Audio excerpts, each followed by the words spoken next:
The stars glittered across the viewport as Commander Ilara Voss watched her small fleet drift through the nebula.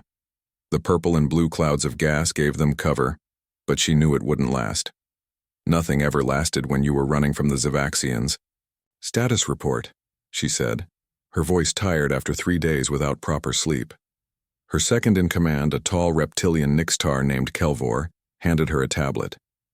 "Not good. We lost 2 more ships during the jump. Fuel reserves at 30%. Medical bay overflowing." Ilara closed her eyes. The Battle of Proxima Centauri was supposed to be their moment of triumph. Instead, it had become yet another massacre. The resistance forces, cobbled together from a dozen different species, had fought bravely. But bravery meant little against the Zavaxian Empire's technology and numbers. "How many survivors?" she asked. 8,322, Kelvor replied. "Less than half of what we started with." For over 2,000 years, the Zavaxians had ruled the galaxy. They came from a harsh world with little resources, which perhaps explained their ruthlessness. When they developed faster-than-light travel, they didn't seek to trade or learn from other worlds. They conquered them. One by one, species fell, under their control. The strong became soldiers, the smart became workers, the rest became slaves. Ilara's own people, the Arconians, had been among the first to fall. She had never known freedom, born in a labor camp and raised to serve. Her escape and rise to leadership in the resistance was a rare story of hope in dark times. "Commander," called out the communications officer, a small furry creature named Pix. "I'm picking up an unusual signal." Ilara walked over to his station. "Zavaxian?" "No," Pix said, his whiskers twitching with excitement. "It's something new, coming from an uncharted system in Sector 47. Put it on screen, the main display, filled with strange patterns. Not the orderly communications of the Zavaxians or any known species in the Resistance. It's primitive," Kelvor observed. "Radio waves, not quantum entanglement." "Can you pinpoint the source?" Ilara asked. Pix worked his controls. A small blue planet, third from its star. Readings show nitrogen-oxygen atmosphere, liquid water oceans, and life signs. Billions of them. Ilara felt a flutter of hope. A populated world the Zavaxians hadn't found yet was rare. Perhaps they could find allies, or at least a place to hide and rebuild their forces. "Set course," she ordered. "Maximum stealth." John Miller yawned as he checked the radio telescope readings one more time. Night shifts at the Montana Observatory were long and usually uneventful. At 35, with graying hair and glasses, he looked older than his years. Astronomy had been his passion since childhood, but the reality of the job involved more computer work than stargazing. He was about to get up for his 5th cup of coffee when something caught his eye. Strange readings coming from near Saturn. He adjusted the equipment, thinking it must be a glitch. The readings got stronger. This wasn't normal cosmic noise. The patterns were too regular, too structured. John grabbed his phone and called his boss, Dr. Reyes, breaking protocol for late-night calls. "This better be good, Miller," came the groggy voice. "Sir, I'm picking up anomalous signals near Saturn. I think they might be artificial." There was silence on the line then. "I'll be there in 20 minutes. By morning, the observatory was crawling with government officials. Men in dark suits asked endless questions. Equipment was brought in. John found himself explaining the same readings over and over to different people. Then a woman in an Air Force uniform entered.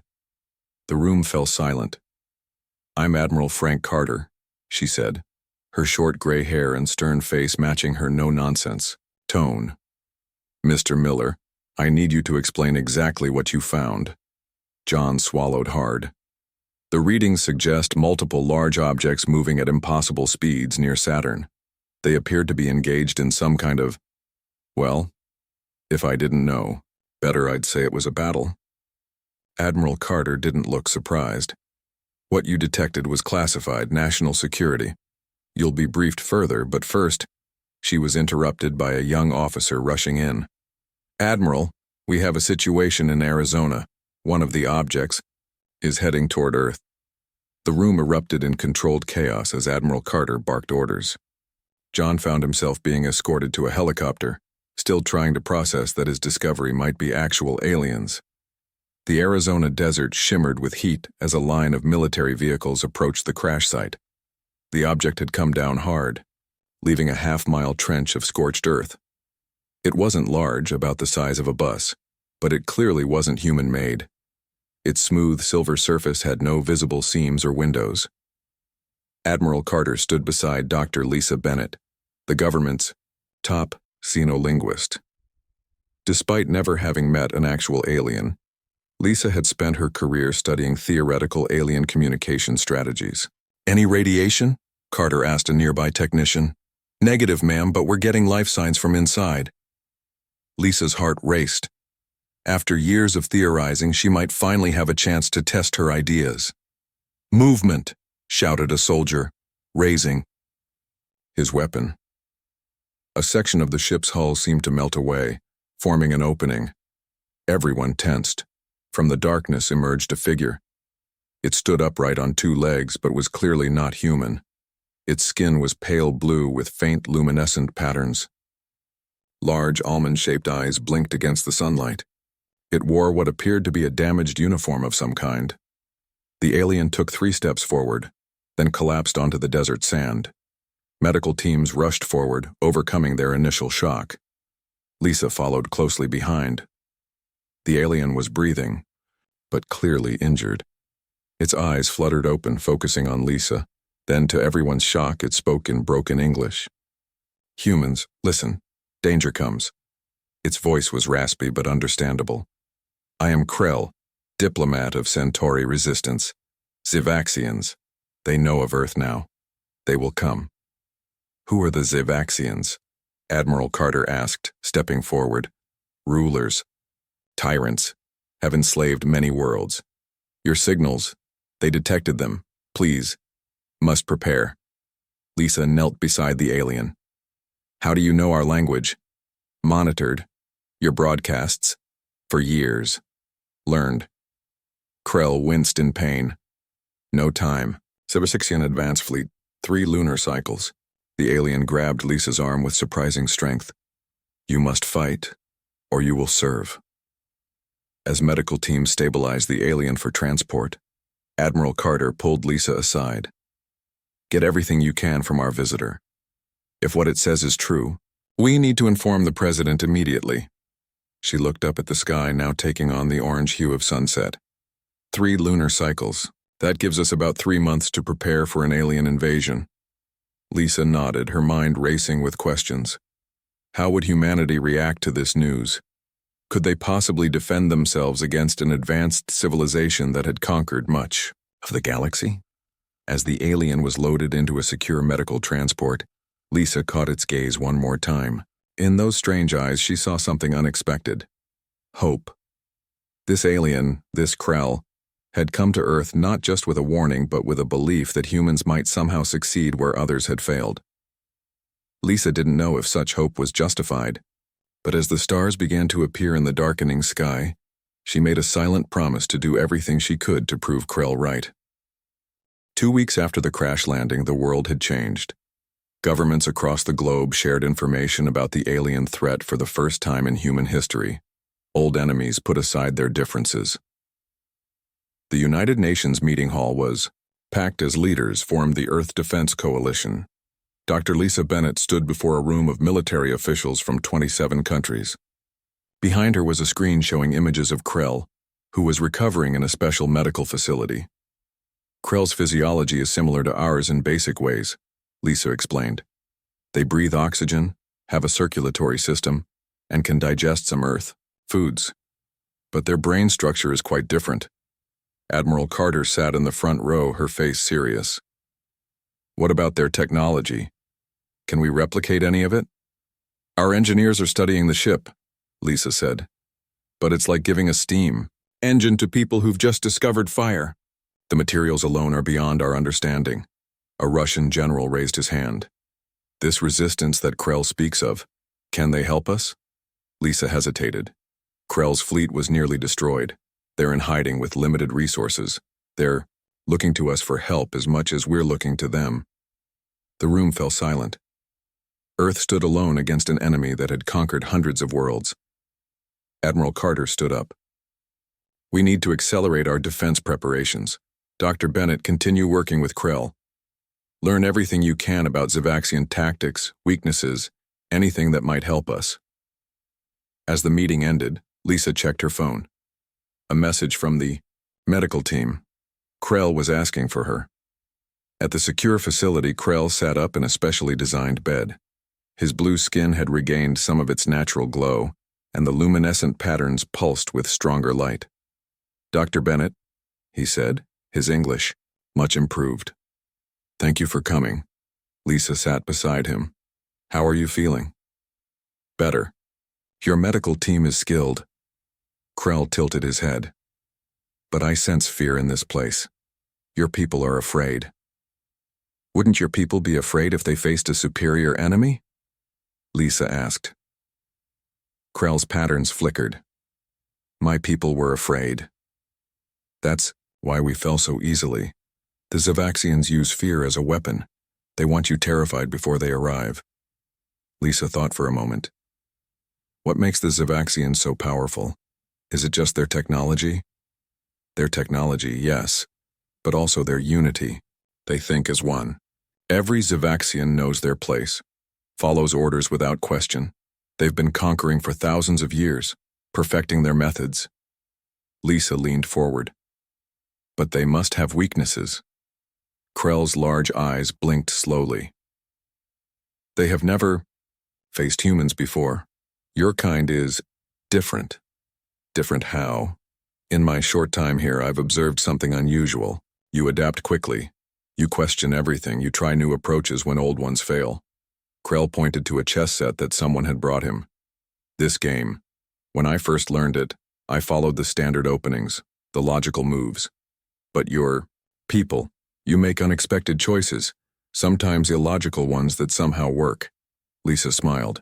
That's just how we think. The Zavaxians don't think that way. They follow patterns. They expect others to behave predictably. Krell's voice grew stronger. This might be your advantage. At Edwards Air Force Base, Kate Wilson climbed into the cockpit of what looked like a normal fighter jet from the outside. Inside was another story. The controls were a mix of human design and alien technology salvaged from Krell's ship. Systems check complete, said the engineer through her headset. Remember, we don't fully understand how the gravitational dampeners work, so take it slow. Kate nodded, though slow wasn't in her vocabulary. At 32, she was the youngest test pilot in the program, chosen for her quick reflexes and ability to think outside the box. Beginning test flight, she said, then fired up the engines. The jet moved forward normally, then lifted off the runway. So far, nothing unusual. But as Kate reached cruising altitude, she activated the alien tech. The aircraft shot forward with impossible speed. G-forces should have crushed her, but the dampeners worked. The desert below became a blur.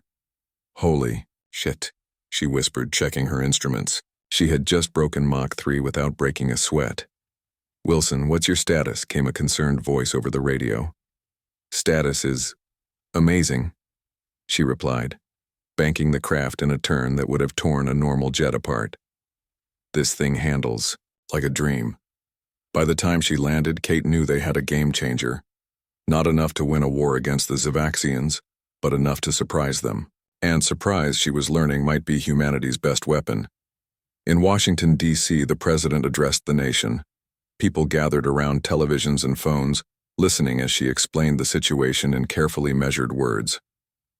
There was no panic in the streets, but a quiet determination spread across the country as people began to prepare for whatever might come. Meanwhile, in orbit around Jupiter, space telescopes detected the first signs of the Zavaxian advance fleet. 7 massive ships, each the size of a small city, moving with precision toward Earth. Admiral Carter stood in the military command center, watching the feed from the telescopes. How long? She asked. At current speed, they'll reach Earth in 6 days, an officer replied. Carter nodded. Alert all EDC forces. It's time to implement Defense Protocol Alpha. The first message from the Zavaxians came 3 days later. It appeared on every screen across the planet, overriding all broadcasts.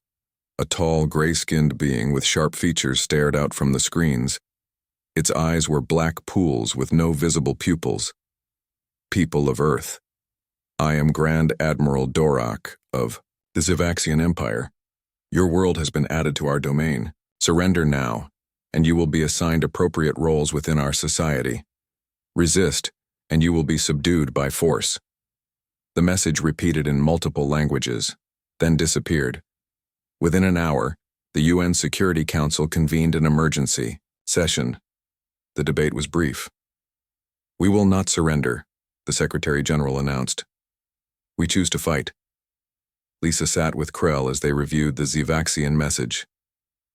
Dorak, Krell said, his patterns pulsing rapidly. He is one of their most ruthless commanders. He led the assault on my homeworld. What will they do next? Lisa asked. They will send representatives to your leaders, offering terms. It is part of their process. They believe in giving their victims a chance to surrender with dignity. Admiral Carter joined them, looking grim. We've just received word. A smaller Zavaxian vessel is approaching Earth, requesting landing coordinates for a diplomatic meeting. Krell's patterns dimmed. Be careful. Their idea of diplomacy is not like yours. We'll be ready, Carter said. Dr. Bennett, I want you there as our xenolinguistics expert. Lisa nodded, feeling the weight of responsibility. What about Krell? Too risky to reveal we have an ally from the Resistance. The Zavaxians think they're wiped out. Let's keep that advantage.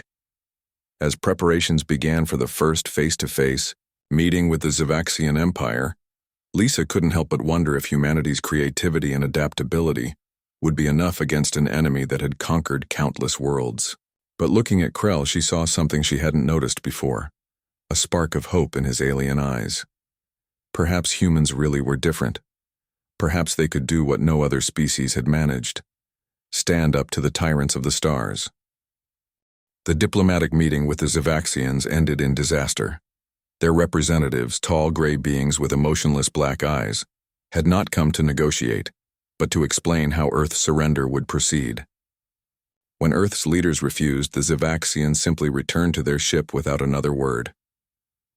6 hours later, the attacks began. Major cities around the world reported strange objects in the sky. Then came the precise strikes. Government buildings, military bases, power plants, all hit with weapons that seemed to bypass Earth's most advanced defenses. Admiral Carter stood in the underground command center, watching reports come in from around the globe. The room buzzed with controlled panic as officers tried to coordinate a response. Casualties? She asked. Minimal, surprisingly, replied her aide. They're hitting infrastructure, not population centers. Carter nodded. They don't want to damage their future workforce. A large screen showed the status of Earth's counterattacks. Fighter jets launched missiles at Zavaxian ships, only to watch them disappear harmlessly against advanced shields. Ground-based weapons fared no better. We need something they're not expecting, Carter muttered. As if on cue, the doors opened and Steve Martinez walked in, escorted by 2 guards. He was a stocky man with oil-stained hands and a determined look on his face. Admiral, he said, I think I found something. Steve had been a mechanic in Detroit before the invasion. When a small Zavaxian scout ship crashed near his garage, he did what came naturally. He took it apart to see how it worked. They're shields, he explained, laying out pieces of metal on the table. They block energy weapons and high velocity projectiles. But I noticed something weird when I was cutting into the wreckage. He showed them a piece of the ship's hull that had unusual scoring marks. This happened when my cutting torch was close to some copper wiring I had lying around. Something about the combination affected their metal. Carter studied the marks. You're saying certain Earth metals disrupt their technology? Not just any metals, specific combinations with specific electrical currents running through them. Steve pulled out diagrams he had drawn. I've been testing different mixtures. This one works best. Carter looked at the simple solution this mechanic had found when all their military scientists had failed. How quickly can you make weapons based on this? Steve grinned. Already started. Got 20 of my buddies from the auto plant working on it. For the first time since the invasion began, Carter felt a spark of hope. Dr. Lisa Bennett worked frantically at her computer, with Krell looking over her shoulder. They had moved to a bunker after the first attacks destroyed her lab. If I understand their communication protocols correctly, she said, this code might disrupt their ship-to-ship signals. Krell's skin patterns pulsed with excitement. Yes, the Zavaxians rely heavily on constant communication. Their hierarchy requires it. Lisa had noticed that the Zavaxian ships followed remarkably consistent patterns in battle. They never improvised, never adapted. Everything was by the book. It's like they're running on automated systems, she had told Paul Harris, a software engineer who joined her team. Paul nodded. Which means they might be vulnerable to the same things that affect our computers. Together they had developed what they called a communication virus, a signal that could infiltrate Zavaxian networks and cause temporary system failures. Are you sure this will work? Lisa asked Krell. The aliens' patterns dimmed slightly. Not certain. But the Zavaxians have used the same communication protocols for centuries. They value consistency over security. Paul returned with news. Admiral, Carter has authorized a test run. We'll target one of the smaller ships over the Pacific. They worked through the night, refining their code. At dawn, they were ready. The signal was sent from a satellite that had somehow survived the initial attacks. For several minutes, nothing happened. Then they received word. The target ship had suddenly lost power and drifted out of formation before its systems came back online. It worked, Lisa exclaimed. Not for long, but it worked. Paul was already typing. If we modify the code like this, we might extend the effect. Admiral Carter called with new orders. We're moving to Phase 2. Your virus gave us an idea. Kate Wilson led a team of pilots trained on the hybrid fighter jets. Their mission was simple but dangerous. When a Zavaxian ship was hit with the communication virus, they would fly in during the brief window of vulnerability and attempt to board it. This is crazy, said Sam Boyd, her wingman, as they waited, for the signal. Crazy is all we've got right now, Kate replied. The alert came. A Zavaxian destroyer over the Indian Ocean had been hit with the virus. Its systems would be down for approximately 4 minutes. That's our window, Kate said. Let's move. Their 6 fighters launched, reaching the disabled ship in record time. As they approached, Kate marveled at its size, easily 10 times larger than an aircraft carrier. Remember the plan, she told her team. We're not trying to destroy it, we want to capture it. They landed in what appeared to be a docking bay, the doors frozen open due to the system failure. The team, dressed in suits designed with Krell's, helped to protect against Zavaxian atmosphere, moved quickly through the ship. They encountered little resistance. Most of the crew was busy trying to restore systems. The few Zavaxians they did meet seemed shocked by the human ability to improvise tactics on the spot. Kate led her team to what Krell had described as the control center. They secured it just as the ship's power began to flicker back on. Harris, now, Kate shouted into her comm. From Earth, Paul uploaded a modified version of the virus directly into the ship's core systems. This one was designed not to disable but to override. Slowly, the destroyer's engines came under their control. Kate felt a surge of triumph as the massive ship responded to their commands. Admiral Carter, this is Wilson. Package secured. 1 Zavaxian destroyer ready for delivery. The radio crackled with Carter's reply. Excellent work, Wilson. Bring it home. As they navigated the captured ship toward Earth, Kate noticed something on the long-range scanners. Multiple signatures approaching from the direction of Saturn. We've got company, she reported. And they're not Zavaxian. The readings matched what Krell had described as resistance ships. Commander Alara Voss had arrived with what remained of her fleet. The war for Earth was about to enter a new phase. Humans had proven they could fight back against the Galactic Tyrants. Now they would show they could win. Commander Alara Voss stood on the bridge of her ship, studying the blue planet below. Earth was beautiful, reminding her of stories about her own homeworld before the Zavaxians stripped it bare. But what amazed her more was the battle taking place. Humans were fighting back and not just surviving, but actually capturing Zavaxian vessels. Impossible, whispered Kelvor, her second-in-command. No species has ever stolen a Zavaxian ship before. Hail them, Alara ordered. Let's meet these humans. The meeting took place on the captured destroyer, now renamed Liberty by its human crew. Admiral Carter led the Earth delegation, while Commander Voss represented the Resistance. We thought. You were all dead, Carter said after introductions. Krell told us your fleet was destroyed. Nearly, Alara replied. We lost many ships at Proxima Centauri. The survivors scattered. We've been gathering what remains of the Resistance. Krell, who had insisted on coming despite his still healing injuries, greeted Alara with a formal gesture. Commander, the humans have discovered things about Zavaxian technology that even we didn't know. Alara looked skeptical. Such as? Steve Martinez, who had been invited to the meeting, stepped forward. We found a way to disrupt their shields, and Dr. Bennett figured out how to mess with their communication systems. How? Alara asked. We've been fighting them for generations.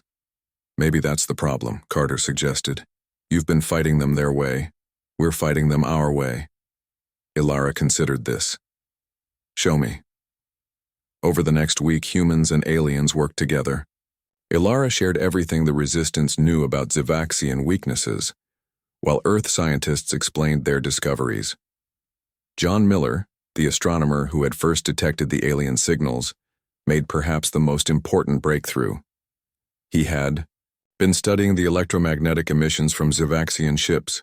Look at this, he told Lisa Bennett and Paul Harris, pointing to a pattern on his screen. Their technology operates on very specific frequencies, almost like... Like what? Lisa asked.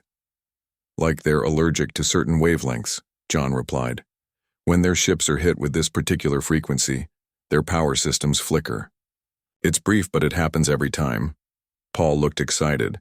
If we could generate that frequency at a large enough scale, we could disable their entire fleet, Lisa finished. They called it the Aurora Cannon, an enormous device designed to emit powerful electromagnetic pulses at the exact frequency that disrupted Zavaxian technology. Building it would require resources from both humans and the Resistance. Meanwhile, Carter and Voss planned their strategy. The Zavaxians had called in reinforcements, clearly stunned by humanity's unexpected resistance. Grand Admiral Dorak doesn't like being embarrassed, Voss explained. He'll come with everything he has. Good, Carter replied. Let him bring it all to one place. Makes our job easier. Steve Martinez continued improving his anti-shield weapons, now working with alien engineers who provided materials that made them even more effective. Together they created what Steve called shield breakers, small devices that could be attached to conventional missiles, allowing them to penetrate Zavaxian defenses. Kate Wilson trained more pilots to fly the hybrid fighters, incorporating tactics from both human combat doctrines and Resistance experience. Her squadrons practiced maneuvers that no Zavaxian would expect. They think in straight lines, she told her pilots.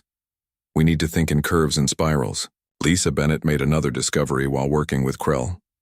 She had been studying ancient records from various alien species that the Resistance had preserved. Look at this, she said, showing Krell text from a civilization that had been conquered thousands of years ago.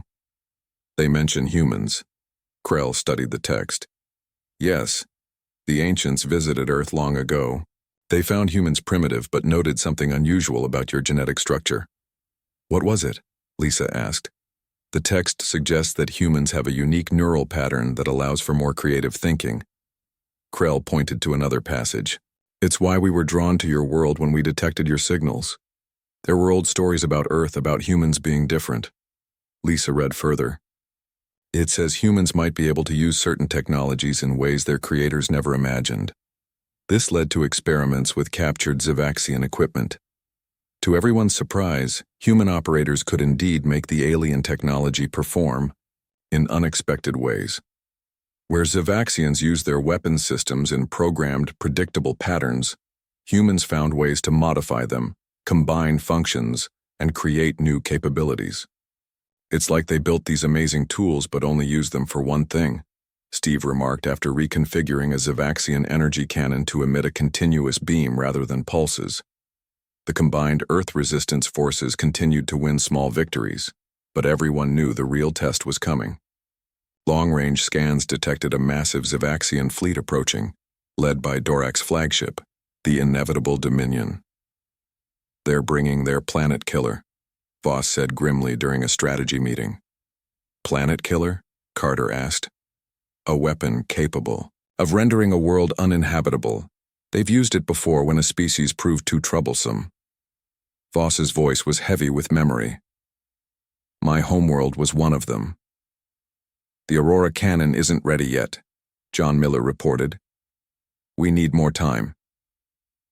"How much time?" Carter asked. 3 days, maybe 4. Voss shook her head. "The fleet will be here in 2. Steve Martinez, who had been quiet until now, spoke up.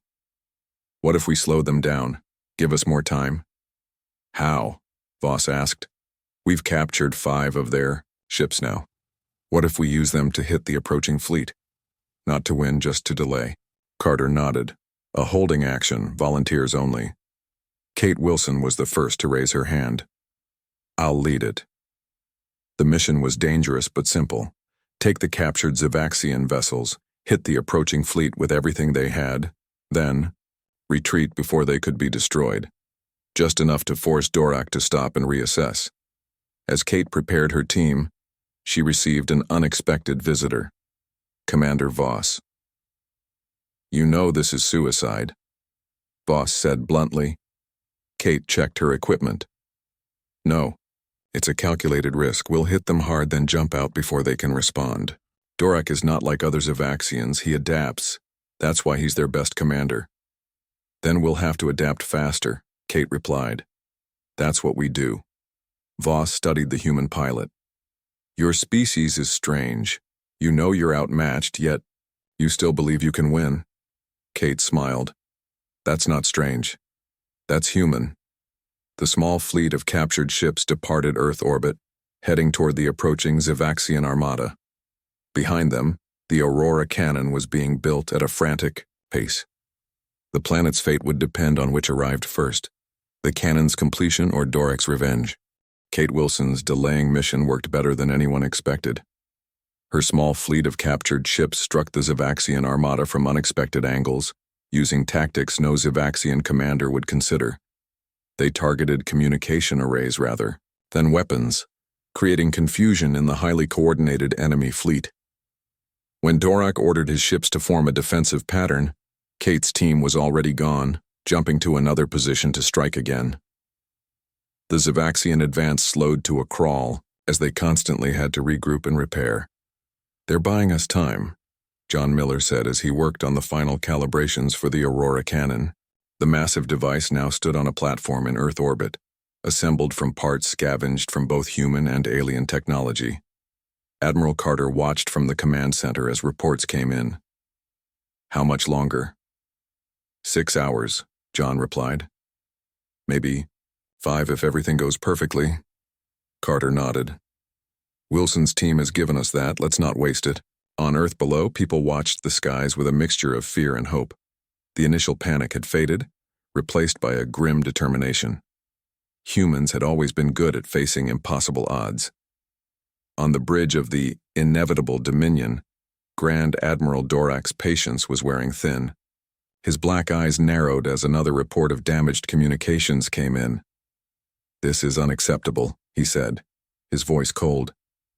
"No primitive species has ever caused us such inconvenience." Beside him stood a figure even taller than Dorak, wearing robes of shimmering material that seemed to bend light around it. The Zavaxian Emperor rarely left the homeworld, but the unusual resistance on Earth had drawn his attention. "Perhaps we have underestimated these humans," the Emperor said. "A momentary setback, Your Eminence," Dorak assured him. "I have studied their patterns now. Their attacks seem random, but there is a logic to them. We will adapt." The Emperor touched a control panel, bringing up images of Earth.